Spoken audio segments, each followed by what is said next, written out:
Hi friends, എല്ലാവർക്കും നമസ്കാരം. അപ്പോൾ നല്ല രുചികരമായ അരവണ പായസം ഉണ്ടാക്കാം. ഈ അരവണ പായസം തന്നെ ഞാൻ ഇതിൻ്റെ കൂടെ കടുംപായസത്തിൻ്റെ റെസിപ്പിയും കൂടിയും പറയുന്നുണ്ട്. അപ്പോൾ ഈ ഒരു റെസിപ്പി കൊണ്ട് നമുക്ക് രണ്ട് തരത്തിലും ഉണ്ടാക്കിയെടുക്കാം കേട്ടോ. കണ്ടു നോക്കാം. അപ്പോൾ നവരാത്രിയൊക്കെ വരികയല്ലേ, നവരാത്രിക്ക് നിങ്ങൾ ഉണ്ടാക്കി നോക്കിയിട്ട് നിങ്ങളുടെ ഫീഡ്ബാക്കൊക്കെ അറിയിക്കുക കേട്ടോ. അപ്പോൾ അതിന് വേണ്ടിയിട്ട് 1 കപ്പ് മട്ട പച്ചരിയാണ് എടുത്തിരിക്കുന്നത്. മട്ട റോ റൈസ് പറഞ്ഞിട്ട് പായസത്തിൻ്റെ അരി കിട്ടും. ഞാനിപ്പോൾ നിറവറയുടെ മട്ട റൈസാണ് എടുത്തിരിക്കുന്നത് കേട്ടോ. ഇത് നന്നായിട്ട് കഴുകിയിട്ട് ഒന്ന് വെള്ളം വാലാൻ വേണ്ടിയിട്ട് വെക്കുക, ഒരു 10 മിനിറ്റ്. അപ്പോൾ അതിലത്തെ വെള്ളമൊക്കെ വാർന്ന് കിട്ടും. അതിൻ്റെ ശേഷം കടായിലേക്ക് ഇട്ടിട്ട് ഒരു 2-3 മിനിറ്റ് നന്നായിട്ടൊന്ന് വറുക്കുക. വേണമെങ്കിൽ നിങ്ങൾക്ക് ഇതിലേക്ക് 1 ടീസ്പൂൺ നെയ്യ് ചേർത്ത് വറുക്കാം. ഞാനിപ്പോൾ നെയ്യൊന്നും ചേർക്കാതെ ജസ്റ്റ് ഒന്ന് വറുത്തെടുക്കുകയാണ്. ഒരു 2 മിനിറ്റ് വറുത്തെടുത്താൽ മതിയാവും. മീഡിയം ഫ്ലെയിമിലിട്ടിട്ട് വറുത്തെടുക്കാൻ ശ്രദ്ധിക്കുക കേട്ടോ. ഇങ്ങനെ വറുത്തെടുക്കുമ്പോൾ ഈ അരി നമ്മൾ വേവിക്കുമ്പോൾ വല്ലാതെ വെന്ത് കുഴഞ്ഞു പോവില്ല. പിന്നെ അതുപോലെ തന്നെ ഇതിങ്ങനെ പരസ്പരം ഒട്ടിപ്പിടിക്കില്ല. പിന്നെ നിങ്ങൾ അരവണയൊക്കെ കഴിക്കുമ്പോൾ ശ്രദ്ധിച്ചിട്ടുണ്ടാവും, അരി ഇങ്ങനെ വല്ലാതെ വെന്തിട്ടുണ്ടാവില്ല. ചെറുതായിട്ട് അരി ഇങ്ങനെ കടിക്കുന്ന പോലെ ഇതുണ്ടായിരിക്കും. അപ്പം ഇങ്ങനെ വറുത്താലാണ് കറക്റ്റ് ആ ഒരു ടേസ്റ്റ് കിട്ടുള്ളൂ. ഇപ്പോൾ ഒരു 2 അല്ലെങ്കിൽ ഒരു 2.5 മിനിറ്റ് വരെ വറുക്കാം. അതിൻ്റെ ശേഷം ഇതിലേക്ക് 4 കപ്പ് വെള്ളമാണ് ഒഴിക്കുന്നത്. ഇതിലേക്ക് 1 ടേബിൾ സ്പൂൺ നെയ്യ് കൂടി ചേർക്കുന്നുണ്ട് കേട്ടോ. എന്നിട്ട് തിള വന്നാൽ അടച്ചു വയ്ക്കുക. എന്നിട്ട് ലോ ഫ്ലെയിമിൽ വെച്ചിട്ട് വേവിക്കുക.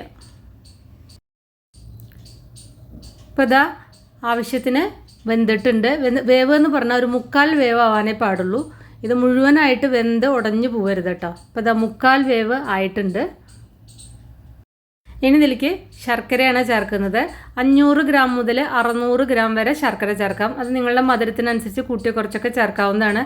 ഇത് നല്ല മധുരമുള്ള ശർക്കരയാണ് ഇപ്പം ഞാൻ ചേർത്തത്. നല്ല ബ്രൗൺ കളർ കിട്ടുന്ന നല്ല ശർക്കരയാണ്. അപ്പം മഞ്ഞ ശർക്കര ആവുമ്പോൾ ആ ഒരു കളറ്, ഉദ്ദേശിച്ച കളറ് കിട്ടില്ല കേട്ടോ.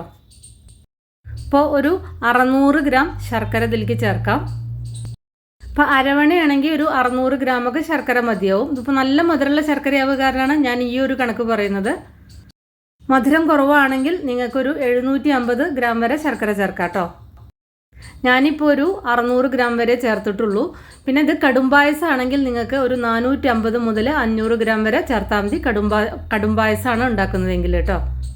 ശർക്കര ചേർത്തിട്ട് ഞാനൊന്ന് അടച്ചു വെച്ചിട്ടുണ്ടായിരുന്നു.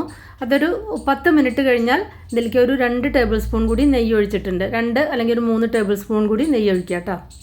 സാധാരണ ഇതുപോലത്തെ റെസിപ്പീസിലൊക്കെ നെയ്യും ശർക്കരയും കുറേ കൂടുതൽ ഉപയോഗിക്കും. അപ്പോൾ അത് രണ്ടും കുറച്ച് ഉപയോഗിച്ചിട്ട് നല്ല ടേസ്റ്റിൽ നമുക്ക് ഉണ്ടാക്കാൻ പറ്റും. ശർക്കര ചേർത്തിട്ട് ഒരു 20 മിനിറ്റ് എടുക്കും. അതൊന്ന് നന്നായിട്ട് ശർക്കര അതിലേക്ക് പിടിച്ച് വരാൻ 20 അല്ലെങ്കിൽ 25 മിനിറ്റൊക്കെ എടുത്തുനിന്ന് വരും. ഞാൻ വെറുതെ ഒന്ന് അടച്ചു വെച്ചിട്ടുണ്ടായിരുന്നു. അടച്ചു വെച്ചിട്ടില്ലെങ്കിലും പ്രശ്നമൊന്നുമില്ല. അപ്പം ഞാൻ കുറച്ചിങ്ങനെ വറ്റിച്ചിട്ടാണ് ഉണ്ടാക്കുന്നത്. നിങ്ങൾക്ക് വേണമെങ്കിൽ കുറച്ചതിങ്ങനെ കൺസിസ്റ്റൻസി കുറച്ച് ലൂസാക്കിയിട്ടും വെക്കാം കേട്ടോ. അപ്പോൾ അത് നന്നായിട്ട് ശർക്കരയൊക്കെ പിടിച്ചിട്ടുണ്ട്. ഇതിലേക്ക് ഒരു 1/4 ടീസ്പൂൺ ചുക്കുപൊടിയും 1/4 ടീസ്പൂൺ ചെറിയ ജീരകത്തിൻ്റെ പൊടിയാണ് ചേർക്കുന്നത്. ഇതിലേക്ക് ഒരു ലേശം ഒരു നുള്ള് ഉപ്പ് കൂടി ചേർക്കുക കേട്ടോ. ശർക്കരയൊക്കെ നന്നായി പിടിച്ചാൽ ഇതേപോലെ നല്ലൊരു കളറ് കിട്ടും. ഫ്ലെയിം ഓഫ് ചെയ്തതിൻ്റെ ശേഷം ഇതിലേക്ക് ഞാൻ ഒരു കദളിപ്പഴം ചേർക്കുന്നുണ്ട്, അല്ലെങ്കിൽ ഒരു റോബസ്റ്റ പഴത്തിൻ്റെ പകുതി ചേർത്താൽ മതി. അപ്പോൾ നല്ലൊരു ടേസ്റ്റാണ്. ഇപ്പോൾ സാധാരണ അരവണയിൽ ഇങ്ങനെ പഴം ചേർക്കണം എന്നില്ല. കടുംപായസത്തിലൊക്കെയാണ് കൂടുതൽ ചേർക്കാറ്. പഴം ചേർക്കണം എന്നില്ല. പഴം തികച്ചും ഓപ്ഷനിലാണ്. ഇനി ഇതിലേക്ക് ഒരു 3-4 തുളസിയില ചേർക്കുന്നുണ്ട്. നല്ലൊരു ഫ്ലേവർ കിട്ടാൻ വേണ്ടിയിട്ടാണ് ചേർക്കുന്നത്. അപ്പോൾ ഇതെല്ലാം ഫ്ലെയിം ഓഫ് ചെയ്തതിൻ്റെ ശേഷമാണ് കേട്ടോ ചേർക്കുന്നത്. പിന്നെ ഒരു 1-2 ടേബിൾ സ്പൂൺ നെയ്യ് കൂടി ചേർക്കുകയാണ്. അപ്പോൾ ആ നെയ്യിൻ്റെ ഒരു റോ ടേസ്റ്റ് വരുമ്പോൾ നല്ല ഒരു രുചിയാണ് ഇതിന്, നല്ല മണമാണ്. പിന്നെ അവസാനം 1 ടേബിൾ സ്പൂൺ നെയ്യിൽ ഒരു വലിയ പിടി തേങ്ങാക്കൊത്തും പിന്നെ ലേശം കറുത്ത മുന്തിരി കൂടി വറുത്തിട്ട് ചേർക്കുകയാണ് കേട്ടോ. അപ്പോഴാണ് അതിന് ആ കറക്റ്റ് ഒരു ടേസ്റ്റ് കിട്ടുക. നല്ല നെയ്യിൽ നന്നായിട്ട് തേങ്ങാക്കൊത്ത് വറുക്കണം. സാധാരണ മുന്തിരിയും നിങ്ങൾക്ക് ഇതിൽ ചേർക്കാവുന്നതാണ്. അപ്പം ഞാൻ ആദ്യം പറഞ്ഞ പോലെ നിങ്ങൾക്ക് വേണമെങ്കിൽ ഇതൊന്ന് കുറച്ച് ലൂസാക്കിയിട്ടും വെക്കാം. ഏലക്കാപ്പൊടി ഞാൻ ചേർത്തിട്ടില്ല. നിങ്ങൾക്ക് വേണമെങ്കിൽ ഏലക്കാപ്പൊടി ചേർക്കാവുന്നതാണ്. 2 ദിവസമൊക്കെ കഴിഞ്ഞാൽ നിങ്ങൾക്ക് വേണമെങ്കിൽ ഫ്രിഡ്ജിൽ സൂക്ഷിക്കാവുന്നതാണ് കേട്ടോ. ഇനി തണുത്തതിൻ്റെ ശേഷം ഇതിലേക്ക് ഒരു പിടി കൽക്കണ്ടം അങ്ങനെ പൊടിച്ചത് ഇതിലേക്ക് ചേർക്കുക. കൽക്കണ്ടം ചൂടോടെ ഒരിക്കലും ചേർക്കരുത്. ആ കൽക്കണ്ടം ചിലപ്പോൾ അലിഞ്ഞു പോകാൻ ചാൻസ് ഉണ്ട്. അപ്പോൾ തണുത്തതിൻ്റെ ശേഷം മാത്രമേ കൽക്കണ്ടം ചേർക്കാവൂ. നല്ല സ്വാദിഷ്ടമായിട്ടുള്ള അരവണ റെഡിയായി.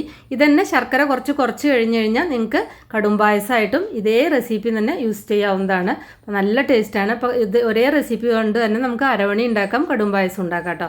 നിങ്ങളെല്ലാവരും ഒരു തവണയെങ്കിലും ഉണ്ടാക്കി നോക്കിയിട്ട് ഫീഡ്ബാക്കൊക്കെ അറിയിക്കുക. ഇഷ്ടപ്പെട്ട ലൈക്ക് ചെയ്യാനും ഷെയർ ചെയ്യാനും കമൻറ്റ് ചെയ്യാനൊന്നും മറക്കണ്ട. അപ്പോൾ നമുക്ക് വേറെ ഈസി റെസിപ്പി വീണ്ടും കാണാം. താങ്ക്